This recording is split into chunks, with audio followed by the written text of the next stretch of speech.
En Winter, Wisconsin, los bomberos de un pequeño pueblo luchaban contra lo que parecía un incendio rutinario. El interior de la casa era como un volcán y las llamas salían por ventanas y puertas. Pero resultó que dichas llamas solo encubrían un delito. La policía sospechaba que tal vez hubiera algo más. Y ese algo más los llevaría desde el nevado Wisconsin a la soleada Arizona. Y otra vez a Wisconsin. Y todo para resolver un crimen que nadie del pueblo podría olvidar.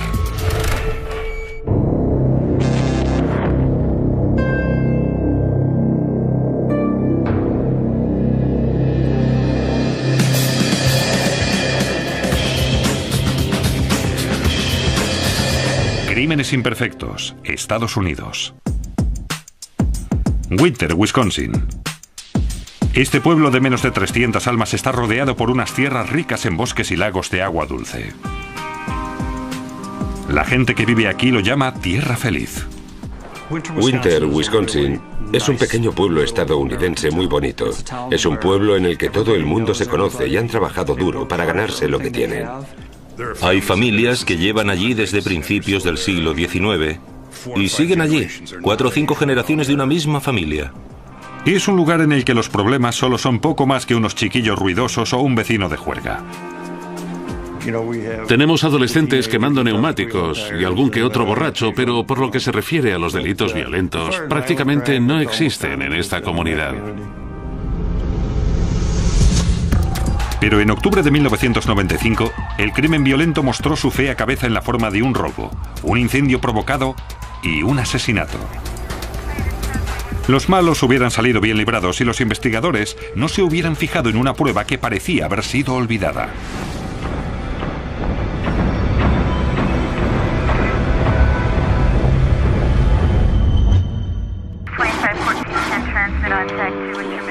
Todo empezó con una llamada al 911 que envió a los bomberos de Winter a una pequeña casa de las afueras del poblado.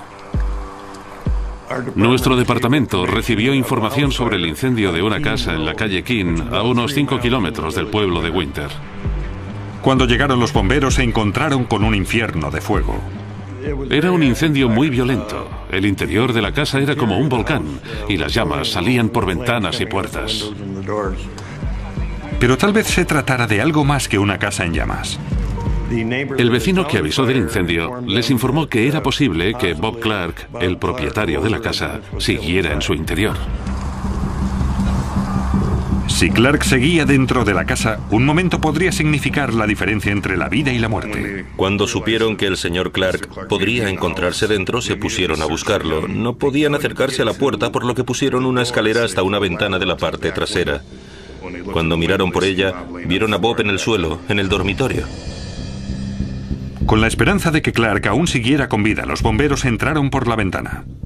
Uno de los bomberos se arrastró por la habitación y cogió el cuerpo de Bob y en la ventana se lo pasó a otro bombero que lo bajó por la escalera. El cuerpo había sufrido los daños propios de un incendio, por lo que presentaba infinidad de quemaduras. Pero cuando los bomberos lo examinaron, vieron que era posible que el fuego no hubiera matado a Robert Clark. Cuando observé el cuerpo, había una herida en la parte posterior de la cabeza. Podía deberse a un disparo o a un golpe con un objeto contundente.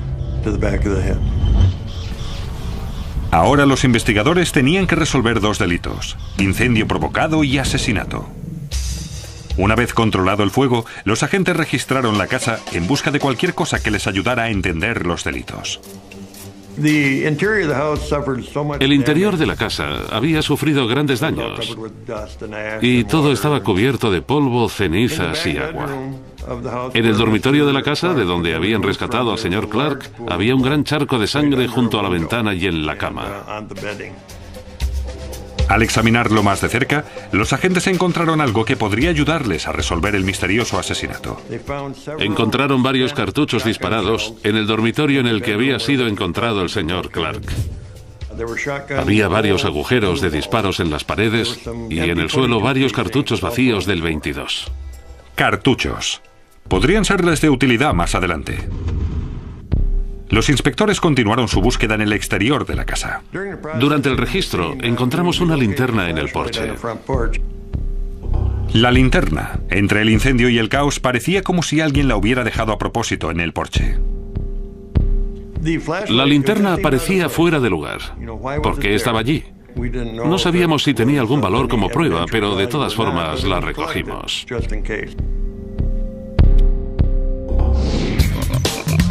Mientras los inspectores recogían pruebas, el agente especial Rodney Pevitow buscaba la causa del incendio. Cuando examinábamos la escena del incendio, primero nos centramos en la habitación en la que se originó. Luego fuimos evaluando y eliminando sistemáticamente todas las potenciales fuentes de ignición. Tras un cuidadoso estudio, Pevitow no encontró señal de un fallo eléctrico. Eso significaba que no había sido un accidente. Con algunas de las pruebas físicas encontradas en la casa, llegamos a la conclusión de que el incendio era el resultado de un acto humano. Y ya que Clark había sido asesinado antes del incendio, sabían por qué alguien le había prendido fuego. Nuestra hipótesis inicial, en base a lo que íbamos encontrando, es que se trataba de un homicidio con un incendio provocado para ocultar el asesinato. Incendio provocado y asesinato. Un desgraciado incidente en la llamada Tierra Feliz. Los 300 habitantes de Winter no están acostumbrados a ver en su pueblo cosas que solo se ven en las noticias. Teníamos un incendio provocado y un homicidio, y yo vivo aquí. Estas cosas no suelen ocurrir aquí, y ahora le ha sucedido a alguien que conozco. En el pequeño pueblo de Winter, Wisconsin, la policía estaba investigando un asesinato y un incendio provocado con la intención de ocultar dicho asesinato. Cuando los bomberos luchaban contra el fuego en la casa de Robert Clark, encontraron a Clark muerto en su dormitorio. Tenía un disparo en la parte posterior de la cabeza. Siempre que ocurre un asesinato en una pequeña comunidad como Winter, causa un efecto drástico en sus ciudadanos.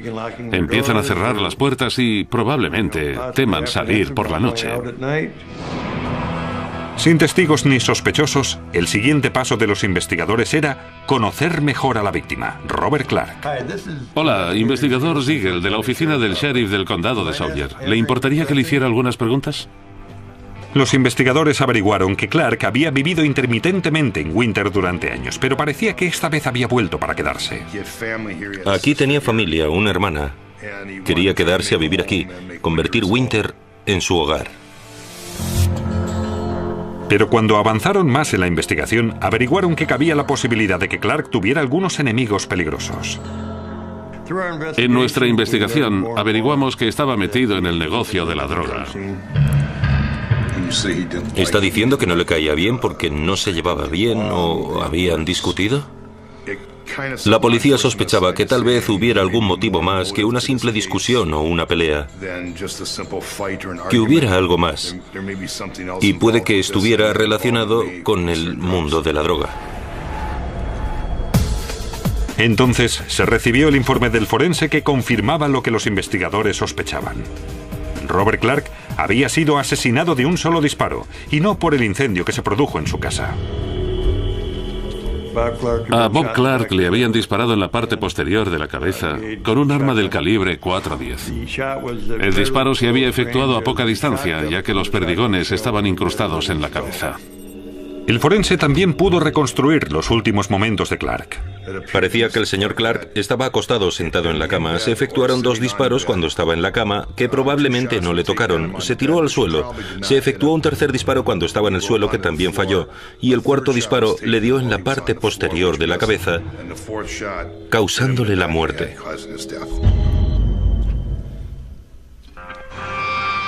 Un asesinato estilo ejecución de un hombre que se sabía que estaba implicado en el mundo de la droga. Los investigadores sabían cómo habían asesinado a Clark y ahora tenían un posible móvil, pero no tenían respuesta para la gran pregunta: ¿quién había apretado el gatillo? Empezamos a plantearle la posibilidad de parar y analizar lo que estábamos haciendo y preguntarnos qué demonios habíamos pasado por alto. Según la hermana de Clark, sí que faltaba algo en la casa de su hermano.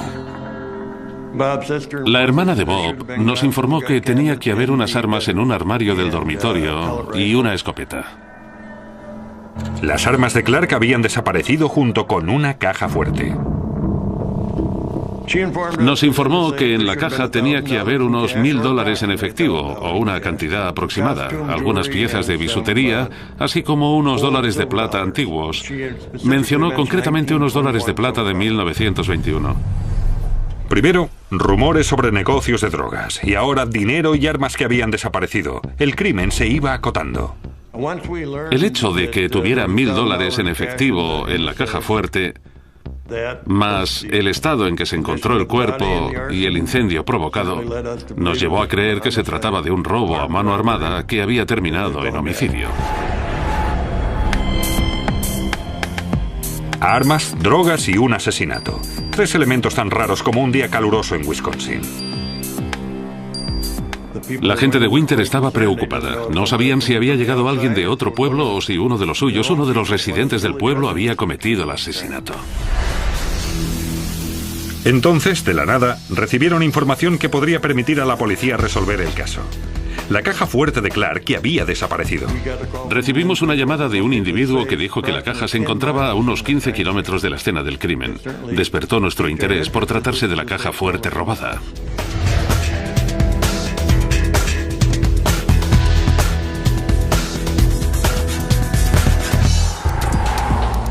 La policía estaba investigando la muerte de Robert Clark en Winter, Wisconsin.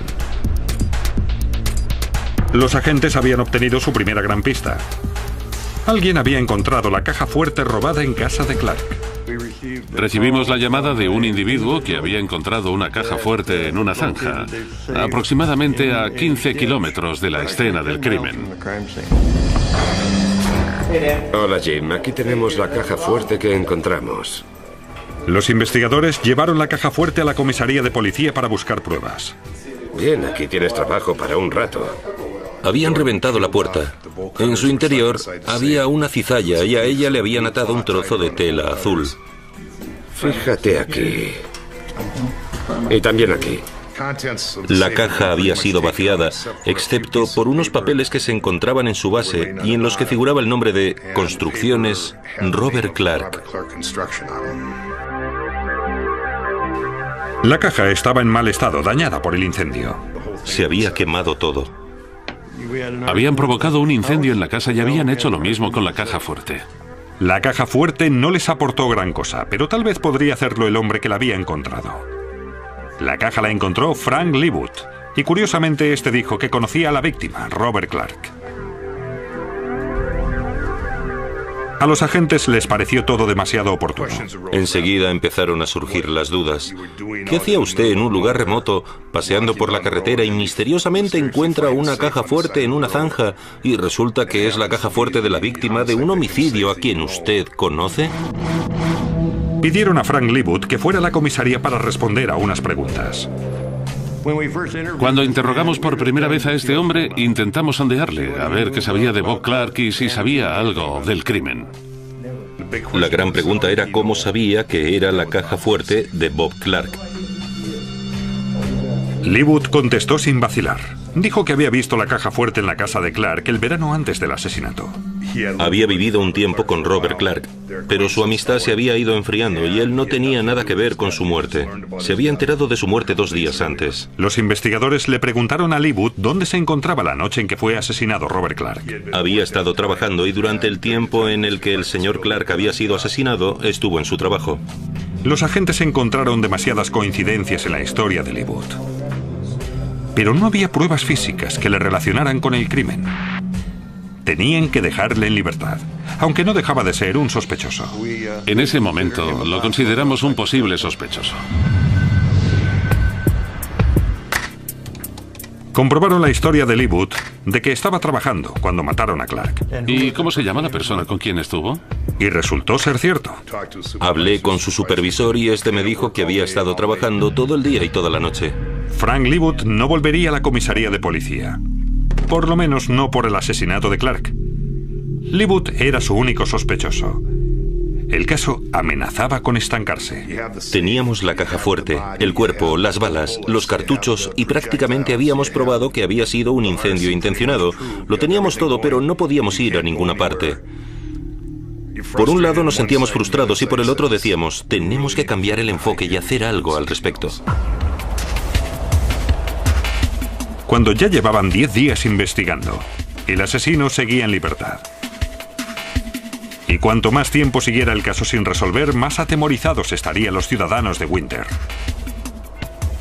Cuando en un pueblo pequeño se produce un acontecimiento dramático como este, se incrementa la sensación de miedo. La gente empieza a cerrar las puertas. Estamos en el norte de Wisconsin y la gente empieza a coger sus rifles para matar ciervos, para dejarlos junto a la cama, preguntándose si ellos eran los siguientes.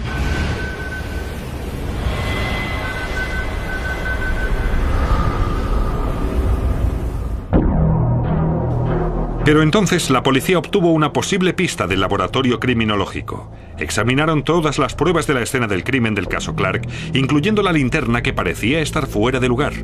Al principio la linterna parecía ser otro callejón sin salida. Cuando revisaron el exterior de la linterna, no encontraron nada. El asesino había tenido cuidado. Había limpiado sus huellas del exterior de la linterna, pero parecía que no había tenido el cuidado necesario. Había cometido un error, aunque tuvieron que profundizar aún más para encontrarlo. Cuando examinaron las pilas en su interior, encontraron una huella identificable en una de ellas. El asesino había intentado cubrir su rastro, pero no había contado con que la policía buscaría huellas en las pilas de la linterna. En ese momento creo que solté algún taco y dije, por fin tenemos algo positivo en este caso y podemos seguir adelante. ¿La huella de las pilas de la linterna podría ayudarles a resolver el caso? Cotejaron la huella latente con la base de datos del estado de Wisconsin y obtuvieron su nombre, Jared Hamm. Jared Hamm, delincuente convicto. Hamm había sido encerrado acusado de tenencia ilícita de armas y tráfico de drogas. Y cuando no estaba entre rejas, Hamm dividía su tiempo entre Winter, Wisconsin y Green Valley, Arizona. Tenía amigos en la zona de Winter y su propósito al venir era traer drogas para que fueran distribuidas por la zona. Los investigadores no querían alertarle hasta tener más pruebas en su contra. Su primer paso fue comprobar si Hamm estuvo en Winter o cerca la noche en que Clark fue asesinado. Fueron a moteles y hoteles de la zona y en un pequeño motel en las afueras del pueblo tuvieron suerte. Los agentes fueron al motel local y comprobaron en el libro de registro quién se había hospedado allí la noche del asesinato del señor Clark. Hola, agente Rick Anderson, del departamento del sheriff del condado de Sawyer. Resultó que Hamm sí había estado en Winter la noche del asesinato, otro tanto a su favor. Cuando los agentes fueron siguiendo la pista, la historia fue revelándose a sí misma. Teníamos un testigo que dijo que se había hospedado en el mismo motel, en la habitación contigua a la de Jared Hamm. Y la mañana del homicidio, cuando sonaban las sirenas de los bomberos en Winter, Hamm había llegado en su coche, había vaciado su habitación y se había marchado rápidamente. Jared Hamm se había marchado precipitadamente la madrugada del día que fue asesinado Clark. ¿Era un asesino que huía? La policía estaba investigando en Winter, Wisconsin, el asesinato de Robert Clark. Y por fin tenía su primer sospechoso sólido, un traficante de drogas llamado Jared Hamm. Las huellas de Hamm se habían encontrado en la escena del crimen, y un testigo decía que había abandonado Winter precipitadamente la madrugada en que Robert Clark había sido asesinado. Pero no era difícil encontrar a Hamm. La policía lo localizó en su casa de invierno en Green Valley, Arizona. Tras identificar a Jared Hamm como el presunto asesino, decidimos que otro agente y yo iríamos a la casa de Hamm para ver si podíamos hablar con él y sacarle la información que necesitábamos. Los inspectores de Winter convencieron a Hamm para que les acompañara a la comisaría para una charla. ¿Por qué no se sienta? Llevaron al delincuente convicto a la sala de interrogatorios y le preguntaron qué sabía sobre el asesinato de Clark. Le agradezco que haya venido. Hablé extensamente con él y me di cuenta de que estaba muy nervioso. ¿Nervioso? Y parecía que dispuesto a hablar. Lo miré a los ojos y le pregunté si era responsable de la muerte de Bob Clark. En ese momento el señor Hamm empezó a llorar, bajó la cabeza y dijo: "Yo no le disparé, lo hizo David". Hamm había admitido estar en la escena del crimen a pesar de que culpaba a otro del asesinato. Otro golpe contra Jared Hamm. Le di un momento para recuperar la compostura y luego le pedí que me contara lo ocurrido. Hamm les dijo a los agentes que en la noche del asesinato había salido con un habitante de Winter llamado David Layton. La policía conocía muy bien a David Layton. David vivía en Winter porque sus padres tenían un bar allí. Y allí también estaba su hermano. Vivía en un pobre apartamento detrás del bar y sus padres le daban la comida. Si necesitaba dinero, atendía el bar o cortaba leña o hacía trabajos así y alguien le daba algo de dinero. No tenía ningún objetivo en la vida, ni ambiciones por hacer algo positivo. Pero Layton tenía un objetivo la noche en que fue asesinado Clark. Hamm y él querían vender droga a alguien. Mientras estaban dando una vuelta en coche y charlando, el señor Layton informó a Hamm que conocía a un tipo al que quería vender más droga. Layton le explicó cómo llegar y así es como acabaron en la casa de Bob Clark. Layton y el señor Clark empezaron a hablar sobre la compra de más marihuana. Pero los dos hombres empezaron a discutir por el precio de la droga y entonces se inició la pelea. Hamm afirmaba haber dejado a los dos hombres en la casa para que resolvieran sus diferencias. Jared salió a fumar un cigarrillo y entonces oyó lo que le parecieron unos disparos. Hamm corrió hasta la casa para encontrar a Layton saliendo del dormitorio de Clark con un arma en la mano. Cuando Layton salió del dormitorio de Clark, Jared dijo que parecía el mismísimo diablo. Jared entró y supuestamente le tomó el pulso a Robert, pero no tenía. Fue presa del pánico y salió para reunirse con David. Fue entonces cuando Hamm tuvo la gran idea de convertir el asesinato en un robo que había salido mal. Volvieron a entrar, registraron el dormitorio y robaron las armas y esas cosas y luego intentaron llevarse la caja fuerte. Pero resultó ser demasiado pesada para que la llevara un solo hombre, así que empujaron la caja al porche y la tiraron, ya que no había ninguna escalera. La caja fuerte cayó al suelo y dio un par de vueltas, y los dos hombres la cogieron y la pusieron en el maletero del coche de Jared. Cuando tuvieron la caja fuerte en el coche, volvieron a la casa y echaron un acelerante por toda ella, y con una cerilla le prendieron fuego y se marcharon rápidamente de la casa. El caso había cerrado el círculo. Desde los primeros días de la investigación, los inspectores creían que Clark se había relacionado con gente indeseable. Creo que el móvil del asesinato fue que la venta de drogas salió mal. Ambos perdieron los estribos y uno disparó y mató al otro. Nosotros creemos que el autor fue Layton y Hamm se limitó a permitir que ocurriera. Y posiblemente lo habrían conseguido de no ser por la huella dejada en las pilas de la linterna. Te sientes muy bien. Fue un alivio conseguir la confesión de los implicados en el homicidio. Tras la confesión de Hamm, el caso progresó rápidamente. Hamm y Layton fueron detenidos y acusados de asesinato intencionado en primer grado, robo a mano armada, allanamiento de morada, incendio provocado, y Layton también fue acusado de vender sustancias controladas. Jared Hamm se declaró culpable de asesinato en primer grado e incendio provocado y fue condenado a cadena perpetua. David Layton decidió probar suerte con un jurado y fue a juicio.